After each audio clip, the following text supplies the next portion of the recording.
એક રિક્વેસ્ટ છે કે તમે જે ચારો ખવડાવો એ મિક્સ કરીને ખવડાવો, જેથી એના પેટની અંદર એનો પીએચ જળવાઈ રહે, એના એસિડની માત્રા જળવાઈ રહે, અને જે બી ચારો એના પેટમાં જાય એ આસાનીથી ડાયજેસ્ટ થઈ શકે. વગર કામે તબેલાની અંદર જઈને દખલગીરી કરવાનું ટાળો. પશુ એવી જગ્યાએ બાંધો જે જગ્યાએ વાતાવરણ શાંત હોય, ઠંડકમય હોય અને એને કોઈ પણ પ્રકારની ડિસ્ટર્બન્સ ના હોય. અને એક છેલ્લું કી ફેક્ટર તમને કહી દઉં કે જો ફીડિંગ ઓકે હશે તો 50% જંગ તમે જીતી જશો.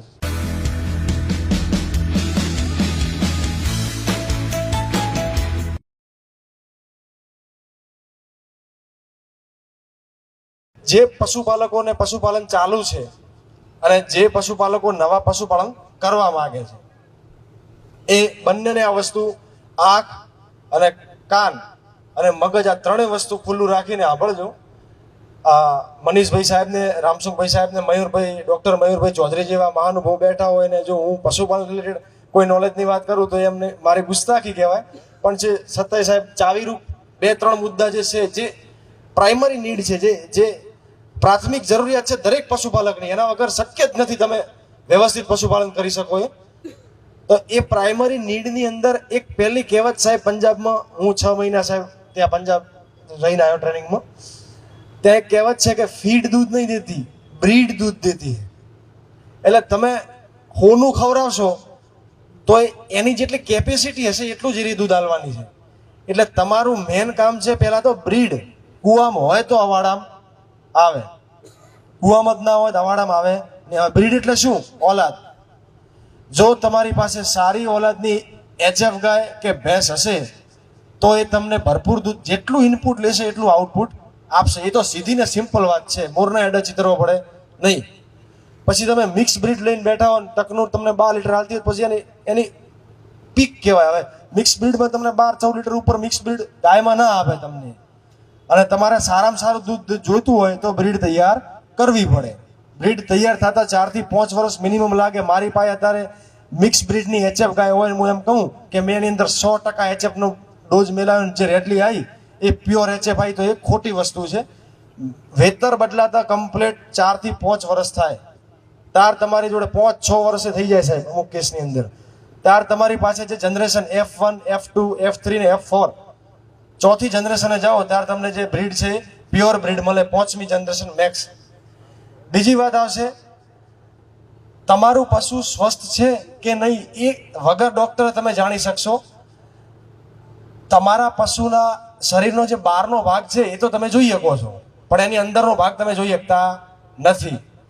તો એની અંદરનો ભાગ હવે એને કાપીને જોવાનો ના હોય, એની અંદર જે એનું જે ગોબર બહાર આવે છે એ તમે જોઈને તમને ખબર પડી જાય કે એનો જે પેટ છે એની અંદર જે છે એના 4 પેટ આવે છે, એની અંદરની શું સ્થિતિ છે, એના ઓતરડાઓની શું સ્થિતિ છે. જો પોડલો ઢીલો કરતી હોય તો સીધી ને સિમ્પલ વસ્તુ છે કે પીએચમાં ગડબડ છે, પોટેન્શિયલ ઓફ હાઇડ્રોજન, શરીરની અંદર એસિડની માત્રા આખી પાછી થઈ ગઈ છે.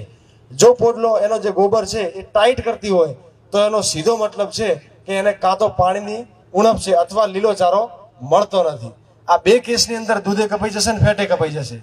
ગોબર ઢીલું થશે તોય તમને તકલીફ હશે, ગોબર જો બહુ કડક રિંગ આકારમાં ગોબર આવતું હશે તોય તમારે તકલીફ જ થવાની. પછી પેશાબની વાત કરી દઉં ટૂંકમાં.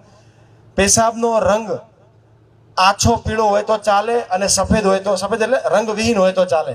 જો ઘાટો પીળો રંગનો સાહેબ પેશાબ આવતો હોય તો એનો મતલબ એ થયો કે લેક ઓફ વોટર, એને પાણીની કમી છે. અને જો તમે એમ ધારતા હો કે ના ભાઈ મેં તો મારા ઘરે તબેલાની અંદર ટબ બનાવેલા છે તો કઈ રીતે પાણીની ઉણપ હોઈ શકે, તો ચેક કરજો ધ્યાનથી. એ જે તમે આગળ પાણીનું જે કુંડિયું મૂકેલ છે ને સાફ નહીં કર્યું હોય. પશુને ખાવામાં અને પીવામાં ખબર કઈ રીતના પડે એ જોઈ નથી ખાતું.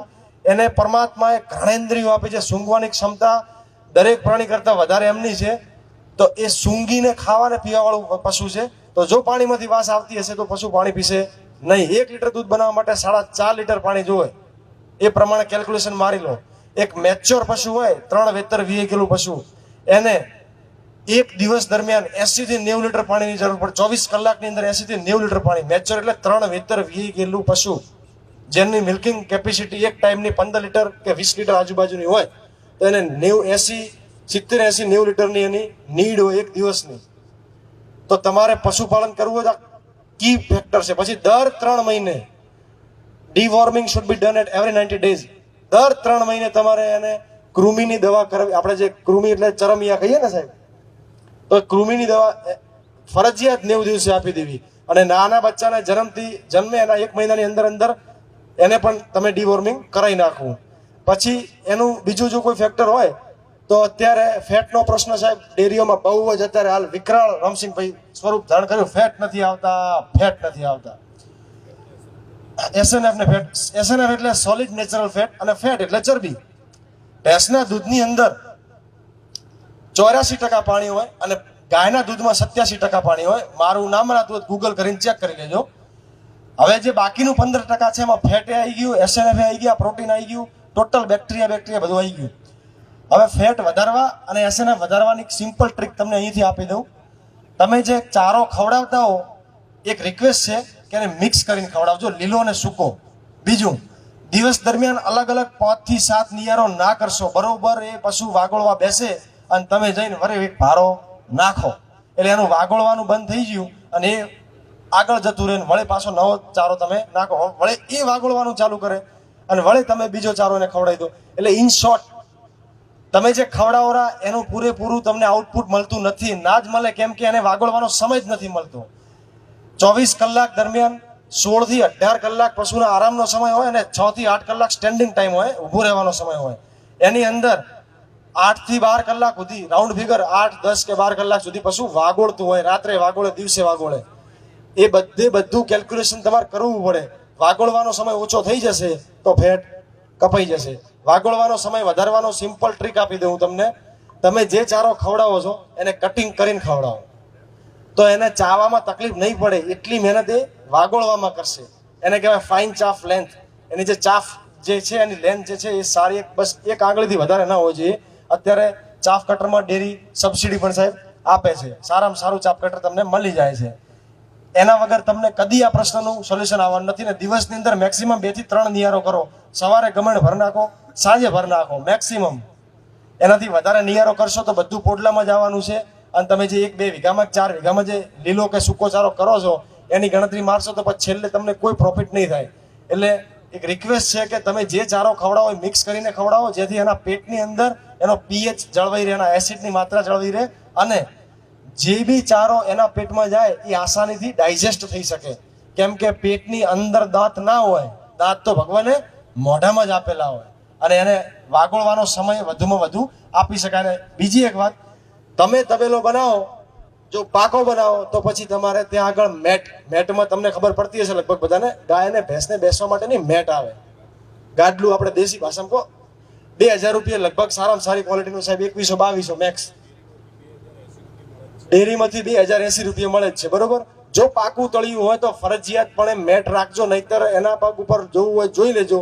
3 જગ્યાએ ચોંદા જોવા મળશે તમને અને એનો બેસવાનો સમય ઓછો થઈ જશે, ઊભા રહેવાનો સમય વધી જશે. એક પશુ અડધો કલાક કે કલાક વધારે ઊભું રહે તો સીધું 2 થી 3 લીટર દૂધ તોડે. બીજું, વગર કામે તબેલાની અંદર જઈને દખલગીરી કરવાનું ટાળો. પશુ એવી જગ્યાએ બાંધો જે જગ્યાએ વાતાવરણ શાંત હોય, ઠંડકમય હોય અને એને કોઈ પણ પ્રકારની ડિસ્ટર્બન્સ ના હોય. હવે રોડ ઉપર ગાય કે ભેંસ બોધેલી હોય રમસુખભાઈ, એટલે 24 કલાક એ પશુ સ્ટ્રેસમાં જ રહેતો હોય. બરોબર ઊંઘમાં જાય ને બાજુથી રેત ભરેલું ડમ્પર નીકળે હોરન મારતું એટલે સાહેબ આખી ઊંઘ ઉડી જાય એની. એટલે સીધી ને સિમ્પલ વાત છે, જે વસ્તુ તમને નથી ગમતી એ વસ્તુ પશુને નથી ગમતી. અને એક છેલ્લું કી ફેક્ટર તમને કહી દઉં કે જો ફીડિંગ ઓકે હશે તો 50% જંગ તમે જીતી જશો. બ્રીડ બનાવ્યા પછીની વાત છે. બ્રીડ વગર તો કશું પોસિબલ જ નથી. બ્રીડ સારું હશે અને પછી એની અંદર જો ફીડિંગ તમે ઓકે, ફીડિંગ એટલે ખોરાક, જો ખોરાક તમે ઓકે આપશો તો 50% સક્સેસફુલ તમે થઈ જશો. બીજું બધું 50 નહીં પણ 70% બીજી બધી વસ્તુઓ મેનેજમેન્ટ ઉપર આવે કે ભાઈ તમારો શેડની હાઇટ કેટલી છે, ગરમી નીચે નથી આવતી, વોટર અવેલેબિલિટી 24 કલાક છે, નિયર કેટલી છે, એ વસ્તુ તો બધી પાછળ આવે 30-40%. પણ જો તમારું ફીડિંગ ઓકે હશે, ફીડિંગ એટલે ખવડાવવાની જે વસ્તુ હશે.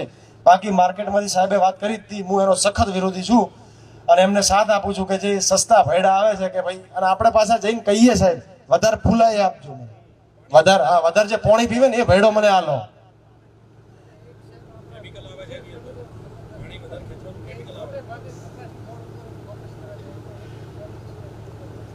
કપાસ, હવે સાહેબે કપાસ કોળની વાત કરી દીધી. મકાઈ ખોળમાં પ્રોટીન હોય, કપાસિયા ખોળમાં ફેટ જ હોય. હવે ફેટ નથી આવતું, હવે ટોક્સિક જ આવે છે. મકાઈ જે કપાસનું જે પાપડી આવે છે એ જ તમારા પશુને ધીમે ધીમે ધીમે ધીમે મારવાનો ધંધો છે.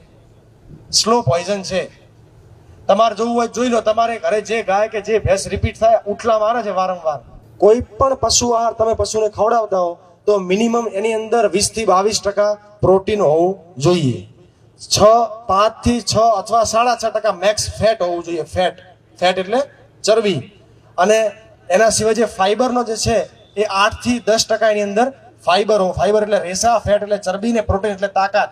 હવે મકાઈ એકલી ખવડાવશો તો એ રિચ પ્રોટીન ડાયટ છે, એકલું પ્રોટીન જ મળશે, ફેટ ને ફાઈબર નહીં મળે. એકલી કપાસ પાપડી ખવડાવશો તો એકલું ફેટ જ મળશે, પ્રોટીન ને ફાઈબર નહીં મળે. અને કપાસ પાપડી એ ધીમું ઝેર જ છે. હવે પહેલા જેવી કપાસ પાપડીઓ આવતી નથી. અને મહેરબાની કરી અને પેલા ફૂલાવાના ભયડા છે એ બંધ કરો તો જ તમારા ઘરે રિપીટની સમસ્યા બંધ થશે. કેમ કે સાહેબ એના લીધે હોર્મોનલ ઇમ્બેલેન્સ થાય છે પશુઓમાં. અને પશુ આહાર ખવડાવતી વખતે ખાસ વસ્તુ ધ્યાનમાં રાખો, જે દાણ આવે છે પેલેટ, બનાસના ખવડાવો કે કોઈ બી કંપનીના ખવડાવતા હો તમે, એ પેલેટ ખવડાવો તો એને હંમેશા કોરું ખવડાવો.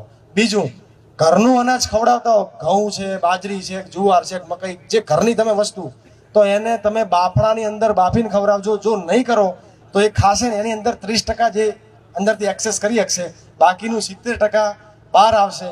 એ પચશે નહીં. કેમ કે રો ફૂડ પચે નહીં પેટમાં. રો એટલે કાચું મટીરિયલ, કાચું ફૂડ પેટમાં નહીં પચે ગાય અને ભેંસના પેટમાં. તો એને તમે, આપણે સાહેબ આજથી 50 વર્ષ પહેલા બધા ખોણિયું ચડાવતા શું હતું તાર, અને તમે ખોણિયું એટલે આપણે ચૂલા ઉપર તપેલું મૂકીને એની અંદર અનાજ બાફવાની વિધિને અમારી ભાષામાં ખાણિયું કહે છે.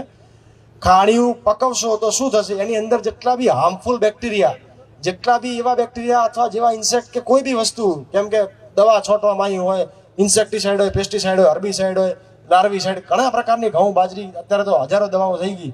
એ બધી દવાઓનું ઝેર તમે જ્યારે પકવશો ને તો લગભગ 90% એ ઝેર નીકળી જશે. કેમ કે અગ્નિ જેટલી શુદ્ધિ ક્યાંય ન હોય. તો જે બી અનાજ ખવડાવવાની ઈચ્છા હોય તમારે તમારા ઘરનું, એના જેવી કોઈ વસ્તુ નથી આવતી, તો એને તમે પકવીને ખવડાવજો. અને કોઈ એક અનાજ ડાયરેક્ટ નહીં, એના કરતાં 2-3 અનાજ જો મિક્સ કરીને ખવડાવશો તો વધારે સારું રહેશે. અને પછી સિલેક્શન ઓફ બફેલો તો સાહેબે વાત કરી જ નાખી. ભેંસ લેવા જાઓ તો શું તકેદારી રાખવી. HF ગાય વિશે થોડી વાત કરી લઉં. HF ગાય લેવા જાઓ તો શું તકેદારી રાખવી. એ ગાયનું વજન 4 પગ ઉપર સરખું હોવું જોઈએ. એના સ્કિન, એની ચામડી ઉપર શાઇનિંગ હોવી જોઈએ. એનો જે ચામડીનો જે ભાગ છે એ શાઇની હેરકોટ, એ ચમકદાર હોવો પડે. ત્રીજી વસ્તુ, એ પશુનું બાવલું ઘૂંટણથી નીચે ના હોવું જોઈએ, તૂટેલો બાવલું ના હોવું જોઈએ. ચોથી વસ્તુ, એના શરીરનો જે ગળાનો ભાગ છે ત્યાંથી ચાલુ કરો તો એ પશુ સાંકડું, અને જેમ જેમ પાછળ જો એમ એ પશુ પોળું થતું હોવું જોઈએ. ઇન શોર્ટ, એનો જે બેક એરિયા છે એ વધારે જગ્યા રોકતો હોય. પછી 5મી, એનું પેટ ગોળ એકદમ તૂટેલું, આપણે પેલા જાડા માણસનું પેટ તૂટેલું હોય ને, એ તૂટેલું ના, ગોળ પેટ ના હોવું પડે. એનું રીઝન શું છે એ બી કહી દઉં. પશુ ગાય કે ભેંસ જન્મે અને 6 મહિનાની અંદર તમે 6 મહિના અંદર કે બીજા કે ત્રીજા કે ચોથા મહિને તમે એને લીલીને હુક્કી ખવડાવવાનું ચાલુ કરી નાખો તો એના પેટનો ભાગ, એની જે રૂમેનની જે દિવાલ છે તૂટવાનું ચાલુ થઈ જાય. અને બીજું કી ફેક્ટર છે કે એનું જે પ્રાણી છે એ એક્ટિવ હોવું જોઈએ. એક્ટિવ એટલે તમે આવો તો તમને જોતું હોય અને તમારા એક્શન ઉપર રિએક્શન આપતું હોય. બાકી જે લેમનેસ ને ડોર્મન્સી વાળા પશુઓ લેવા જશો તો નહીં મજા આવે તમને. એનો માલિક હાથ ફેરવે તોય ફેરવવા દે, બહારનો આઈને ફેરવે તોય ફેરવવા દે, કોઈ ઓળખતું ના હોય, એમને પૂતળાની માફક ઊભું હોય, તો એ ડોર્મન્સી, સુષુપ્ત અવસ્થા કહેવાય, અથવા લેમનેસ કહીએ કોઈ એને, લંગડાપણું નહીં. એનો સ્ટાર્ટિંગનો ફેજ આવે સ્ટેજ 1, એમાં એ જ ફેજ હોય છે. તો બસ આટલું જ કહેવું હતું મારે, વધારે ટાઈમ નથી. તમે બધા ભૂખ્યા થયા હશો મને ખબર છે, થોડું કંટાળા જેવું લાગ્યું હોય તો માફ કરજો, બરોબર.